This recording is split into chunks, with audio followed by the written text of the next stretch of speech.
নমস্কার, কাজল কুকিং চ্যানেলে আপনাদের সবাইকে স্বাগত। আজকে আমার রেসিপিটার নাম পাঞ্জাবি চিকেন কারি। এই পাঞ্জাবি চিকেন কারি বানানোর জন্য যে মশলাগুলি আমি এখানে ব্যবহার করেছি সেগুলি আপনারা যদি ফলো করেন তাহলে দেখবেন অতি সহজেই ঘরেই বানিয়ে ফেলতে পারবেন আমারই মতো চিকেন কারি। তার জন্য ভিডিওটা আপনাকে সম্পূর্ণ দেখতে হবে। রেসিপিটা শুরু করার আগে বলে নিই, যদি আমার রেসিপিটা ভালো লাগে তাহলে অবশ্যই লাইক দেবেন আর আমার চ্যানেলকে সাবস্ক্রাইব করতে ভুলবেন না। চলুন শুরু করা যাক পাঞ্জাবি চিকেন কারি বানাতে। যে উপকরণগুলো আমি নিয়েছি সেগুলো আগে আমি আপনাদের দেখিয়ে দিই। প্রথমে আমি এখানে নিয়েছি 500 গ্রাম চিকেন,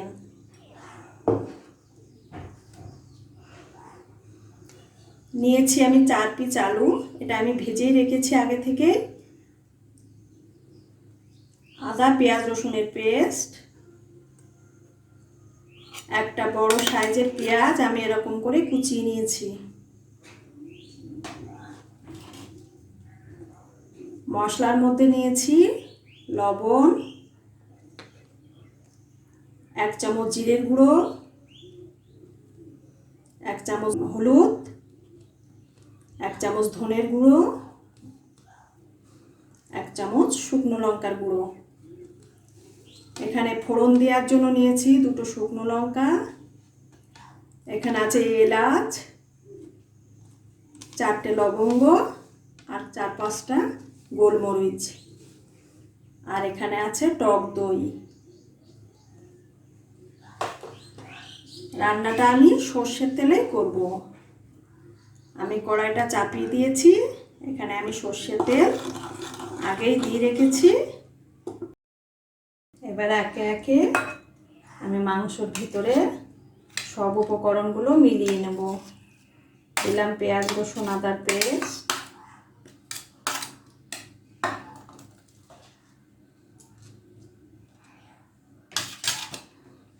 দই,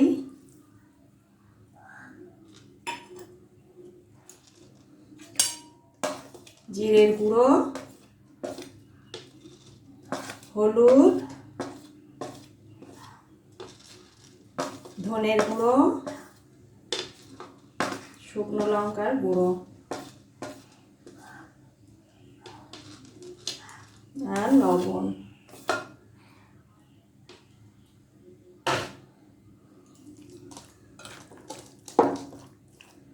এটা আমি ভালো করে মেখে নেব।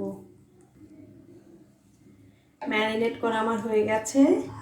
এবার এই ম্যারিনেট করা মাংসটাকে আমি 1 ঘন্টার জন্য রেস্টে রাখবো। তেলটা আমার গরম হয়ে গেছে, এবার আমি দেব কুচনো পেঁয়াজগুলো। পেঁয়াজটাকে আমি খুব ভালোভাবে ভেজে তুলে নেব।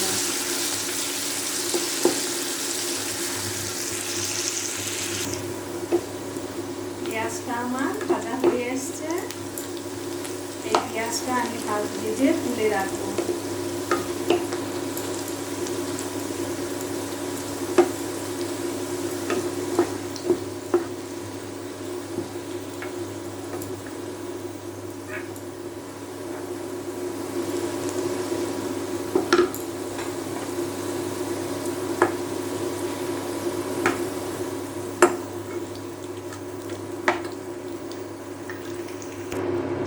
এবার আমি ফোড়নগুলো দিয়ে দেব। প্রথমে আমি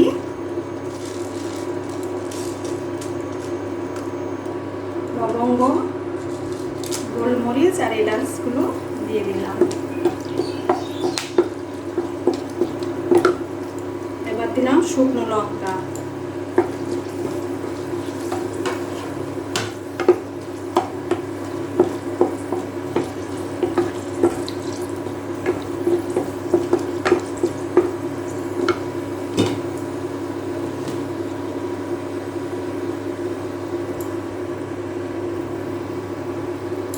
আমি এই মাংসটা দিয়ে দেব।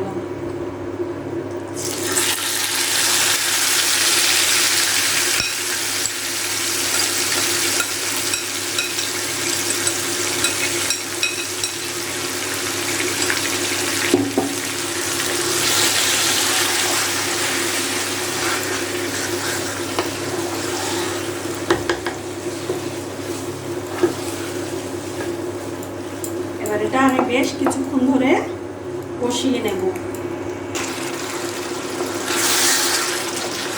মাংসটাকে আমি এইভাবেই কষাতে থাকবো কিছুক্ষণ।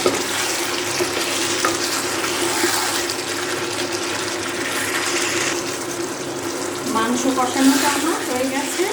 এই দেখুন মশলার গাছ থেকে কেমন তেলটা ছেড়ে দিয়েছে, তার মানে মাংস কষানোটা আমার হয়ে গেছে। এবার আমি এর ভিতরে আলুগুলো দিয়ে দেবো।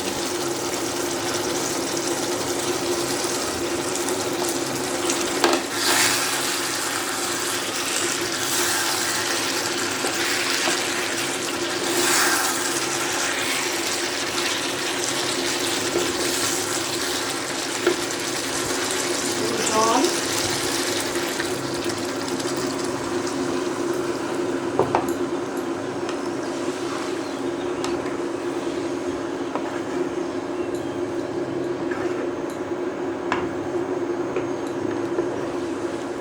আমি আর জল দেবো না এর ভিতরে, কারণ আলুটা আমার সেদ্ধ ছিল আর চিকেনটা তো হাফ সেদ্ধ হয়েই গেছে।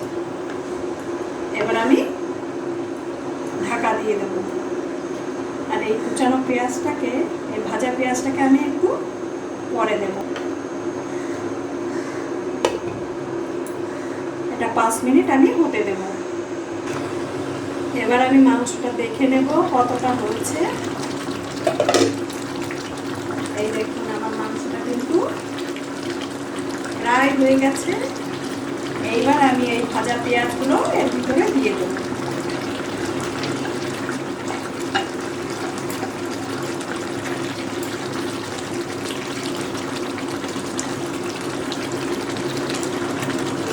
আরো 1 মিনিটের জন্য আমি এটা রান্না হতে দেব।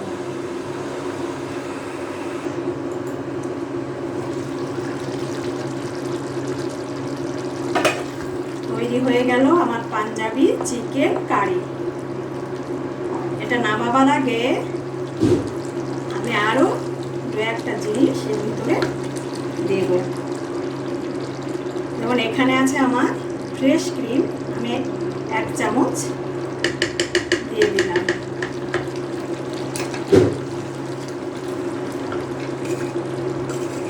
দেব বাটার হাফ চামচ,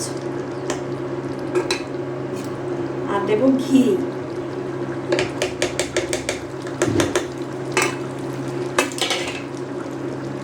এটা ভালো করে এর সঙ্গে মিশিয়ে নেব।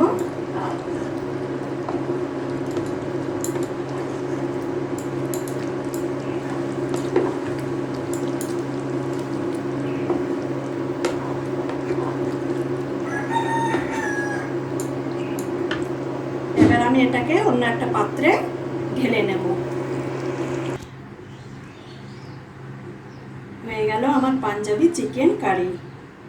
এই রেসিপিটা যদি আপনাদের ভালো লাগে তাহলে অবশ্যই আমাকে লিখে জানাবেন।